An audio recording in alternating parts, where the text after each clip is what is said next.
আসসালামু আলাইকুম প্রিয় বন্ধুগণ। আজ জানব আমাদের অতি পরিচিত খাদ্য ঢেঁড়স সম্পর্কে। ঢেঁড়সের অসাধারণ কিছু পুষ্টিগুণ যা জানতে আমাদের সাথে থাকুন এবং সাবস্ক্রাইব করে না থাকলে এখনই সাবস্ক্রাইব করে বেল আইকন প্রেস করুন আর লাইক কমেন্ট করতে ভুলবেন না। আর অবশ্যই কমেন্ট বক্সে জানাবেন কী ধরনের ভিডিও চান। ঢেঁড়সের ইংরেজি ওকরা বা লেডিস ফিঙ্গার, বৈজ্ঞানিক নাম অ্যাবেল মস্কাস এসকুলেন্টাস। চলুন জেনে নেওয়া যাক ঢেঁড়সের আদ্যপান্ত। পরিচিতি: ঢেঁড়স এক প্রকার সবজি যা গ্রীষ্মমণ্ডলীয় ও উপগ্রীষ্মমণ্ডলীয় অঞ্চলে বেশি জন্মে। এর কচি ফল খাওয়ার উপযোগী। রান্নায় ব্যবহৃত হলে আঠালো ভাব বের হয় যা ঝোল ঘন করতে সাহায্য করে। ঢেঁড়সকে বাংলায় অনেকে ভেন্ডি, ঢেঁইচা ইত্যাদি নামেও ডাকে। গাছের বৈশিষ্ট্য: এটি একবর্ষজীবী উদ্ভিদ। লম্বায় 1 থেকে 2 মিটার পর্যন্ত হতে পারে। পাতাগুলো বড়, খাঁজ কাটা ও করাতের দাঁতের মতো। ফুল সাধারণত হলুদে রঙের, মাঝে গাঢ় বেগুনি বা লালচে দাগ থাকে। ফল লম্বাটে, সরু, কোণাকৃতি এবং ভেতরে অনেকগুলো বীজ থাকে। পুষ্টিগুণ: ঢেঁড়স অত্যন্ত পুষ্টিকর একটি সবজি।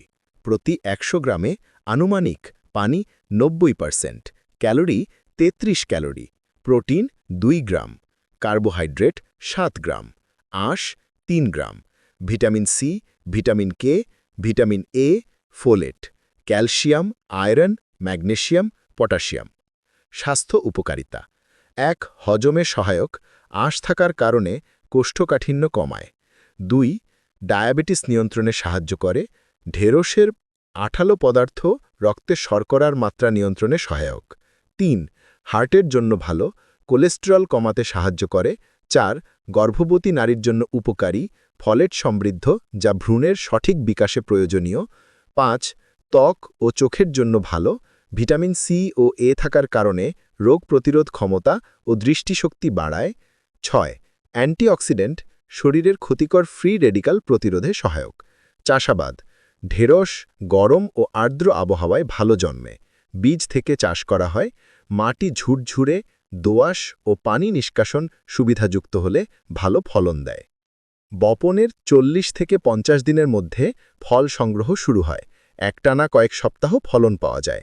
রান্নায় ব্যবহার: ভাজি, ভুনা, ঝোল, তরকারি, ডাল, শুটকি বা মাংসের সঙ্গে ঢেঁড়স রান্না হয়। পশ্চিমা খাবারে ঢেঁড়স স্যুপ ও স্টু ঘন করতে ব্যবহৃত হয়।